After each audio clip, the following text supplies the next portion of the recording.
Bismillahirrahmanirrahim. Assalamualaikum warahmatullahi wabarakatuh.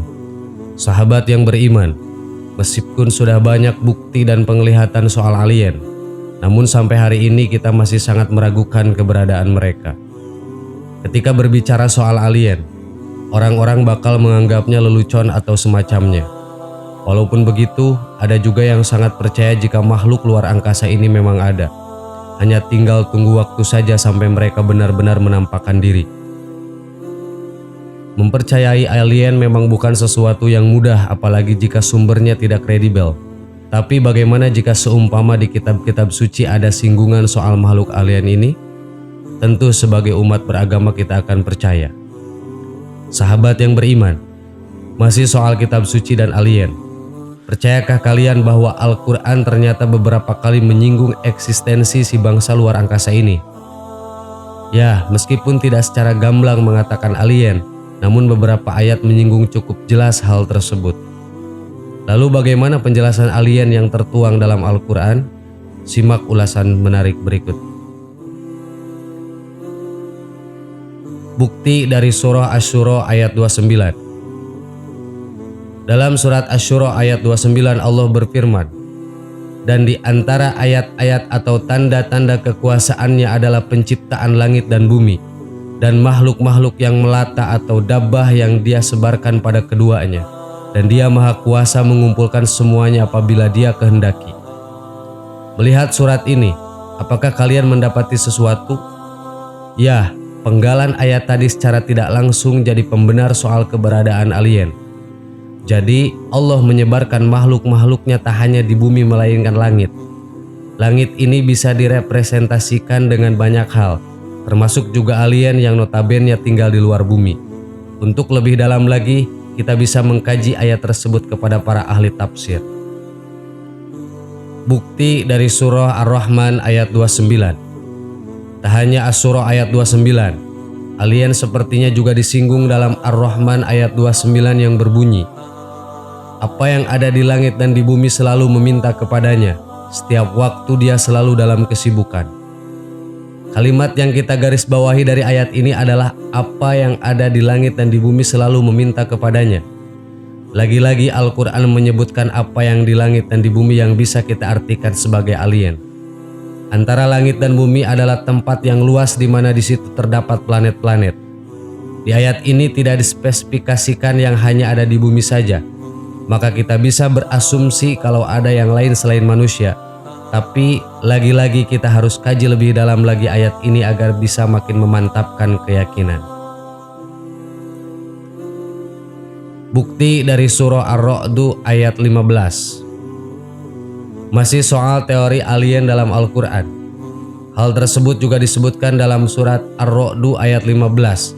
Allah berfirman, dan hanya kepada Allah lah sujud atau patuh siapa-siapa yang ada di langit dan di bumi, baik dengan kemampuannya sendiri ataupun terpaksa.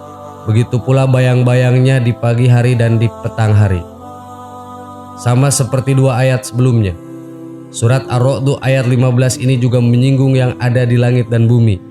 Lagi dan lagi kita bisa mengambil semacam kesimpulan kecil kalau ayat ini tak hanya ditujukan kepada manusia, tapi juga makhluk lain yang berada di langit. Siapakah mereka? Mungkin bisa jadi salah satunya adalah alien. Surat An-Nahl ayat 49. Bukti yang selanjutnya soal alien dalam Al-Quran bisa kita lihat di surah An-Nahl ayat 49. Dalam ayat tersebut dikatakan, dan kepada Allah bersujud apa yang ada di langit-langit dan bumi daripada makhluk melata atau dabbah dan malaikat-malaikat sedang mereka tidak takabur atau arogan. Untuk kesekian kalinya Al-Quran menyebutkan apa yang ada di langit dan bumi. Lagi-lagi kita juga bisa berasumsi kalau ayat ini tidak hanya ditujukan kepada manusia yang tinggal di bumi, melainkan mereka yang berada di dimensi lain, dalam hal ini adalah langit. Pertanyaan selanjutnya, siapa penghuni langit? Jawabannya bisa macam-macam, dan kalau merujuk pada logika manusia, alien tentu masuk ke dalam salah satunya. Sahabat yang beriman, seperti inilah yang dikatakan Al-Quran. Meskipun kita tidak bisa langsung menyimpulkan bahwa makhluk-makhluk langit tersebut adalah alien, tapi setidaknya kita dapat gambaran kalau bukan hanya manusia saja yang ada di semesta ini. Sekali lagi, ayat-ayat tadi perlu dikaji lebih mendalam lagi agar bisa mendapatkan makna yang sesungguhnya. Wallahu a'lam. Assalamualaikum warahmatullahi wabarakatuh.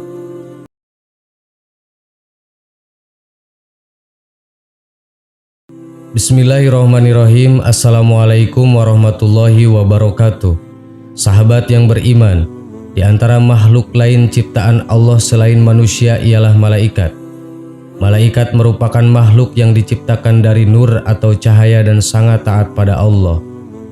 Jumlah malaikat sangat banyak, bahkan diprediksi melampaui jumlah manusia. Ketaatan malaikat kepada Allah membuatnya menjadi makhluk yang mengemban tugas secara langsung dari Allah. Tentu saja sebagai manusia, kita tidak bisa melihatnya karena malaikat adalah makhluk dari dimensi yang berbeda dengan manusia. Bahan dasar yang digunakan untuk menciptakannya saja berbeda dari manusia. Dari sekian banyak jumlah malaikat, manusia hanya berkewajiban untuk mengenal 10 malaikat beserta tugasnya. 10 malaikat yang wajib dikenal selalu diajarkan pada kita sejak kita kecil. Namun, di luar 10 malaikat yang wajib kita kenal, perlu rasanya kita mengenal beberapa malaikat lain yang peranannya tidak kalah penting dengan 10 malaikat yang wajib kita kenal. Diharapkan, dengan mengenal beberapa malaikat lainnya, bisa menambah pengetahuan kita dan menambah ketakwaan kita kepada Allah Subhanahu wa Ta'ala. Sebelum mengenal 4 malaikat di luar 10 malaikat yang wajib dikenal, ada baiknya kita mengingat kembali 10 malaikat yang wajib dikenal beserta tugas-tugasnya. Malaikat Jibril bertugas mengemukakan wahyu pada beberapa nabi serta rasul.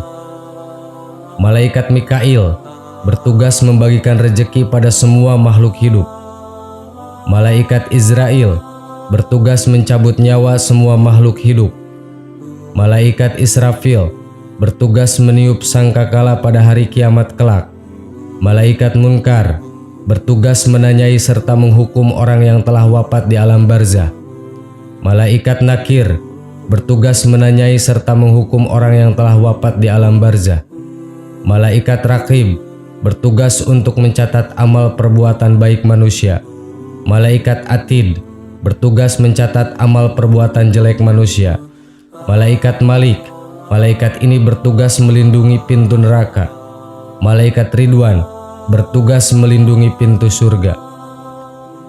Dari 10 malaikat yang tadi, terdapat 4 malaikat mungkin saja belum banyak diketahui. 1. Malaikat Zabaniyah. Zabaniyah merupakan nama malaikat yang bertugas menyiksa orang-orang di neraka. Ia digambarkan dengan memiliki sosok yang sangat garang dan sadis, tidak mengenal ampun terhadap orang yang telah masuk dalam perut neraka. Zabaniyah berjumlah 19 malaikat sebagaimana jumlah huruf basmalah dan mereka dipimpin oleh malaikat Malik.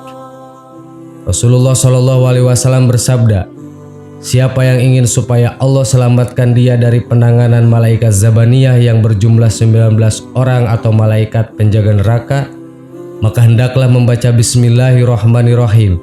Niscaya Allah buatkan untuknya dari setiap satu huruf itu sebuah surga." Malaikat Zabaniyah mengambil ahli neraka dengan menggunakan tangan dan kakinya. Maka salah satu dari malaikat Zabaniyah itu dapat mengambil 10.000 orang kafir dengan menggunakan satu tangan, dan 10.000 lagi dengan memakai tangan yang lain, dan 10.000 dengan menggunakan salah satu kakinya, serta 10.000 lagi menggunakan kakinya yang lain, kemudian melemparkannya ke neraka. Jadi 40.000 orang kafir itu dengan sekali ambil karena di dalam diri malaikat Zabaniyah memiliki kekuatan dan kemampuan yang luar biasa. 2. Malaikat Harut dan Marut. Malaikat yang bernama Harut dan Marut ini adalah malaikat yang diutus Allah untuk mengajarkan sesuatu yang baik kepada warga Babilonia yang pada saat itu tengah dalam kegelisahan dan kesyirikan akibat tersebarnya sihir. Awal mula tersebarnya sihir tersebut bermula ketika para tawanan Raja Nebu, yaitu orang-orang Yahudi, mulai memainkan sihir. Bangsa Yahudi memang dikenal sebagai bangsa yang mahir dan mengetahui banyak tentang ilmu sihir.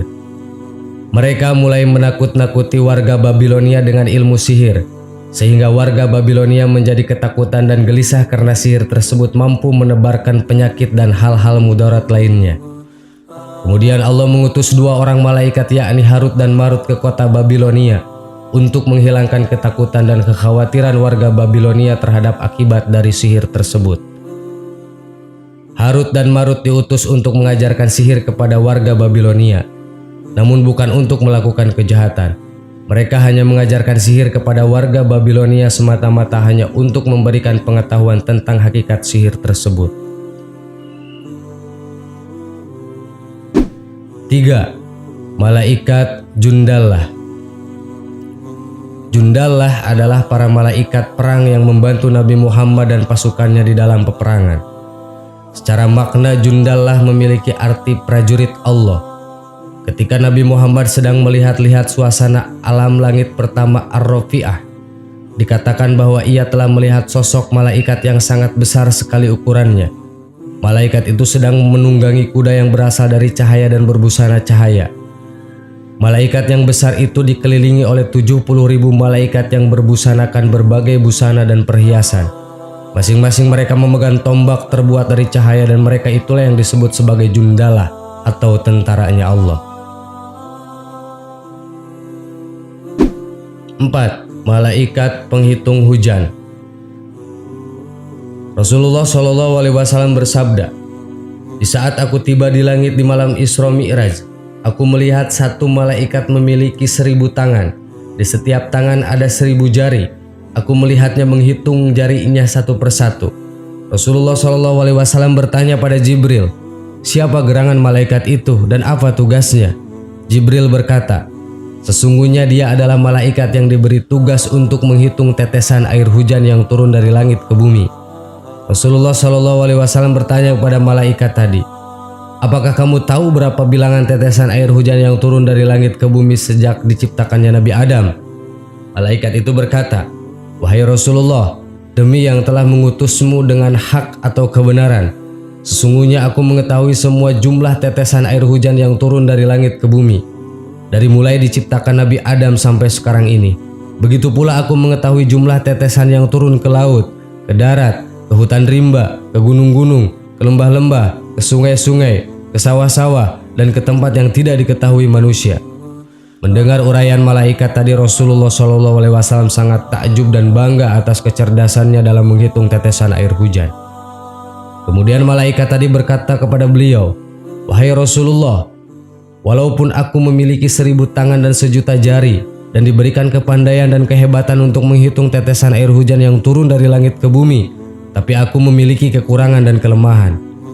Rasulullah SAW pun bertanya, "Apa kekurangan dan kelemahan kamu?" Malaikat itu menjawab, "Kekurangan dan kelemahanku wahai Rasulullah, jika umatmu berkumpul di satu tempat, kemudian mereka menyebut namamu lalu bersolawat atasmu, pada saat itu aku tidak bisa menghitung berapa banyaknya pahala yang diberikan Allah kepada mereka atas solawat yang mereka ucapkan kepada engkau." Sahabat yang beriman, itulah malaikat-malaikat Allah yang mungkin belum banyak diketahui atau kita baru mendengarnya, tetapi inilah fakta tentang kebesaran dan kekuasaan Allah Subhanahu wa taala. Semoga bermanfaat. Amin. Wallahu a'lam. Wassalamualaikum warahmatullahi wabarakatuh.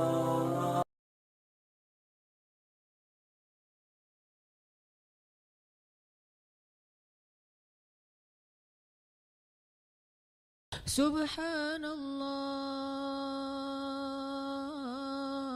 walhamdulillah wa la ilaha illallah wallahu akbar. Subhanallah.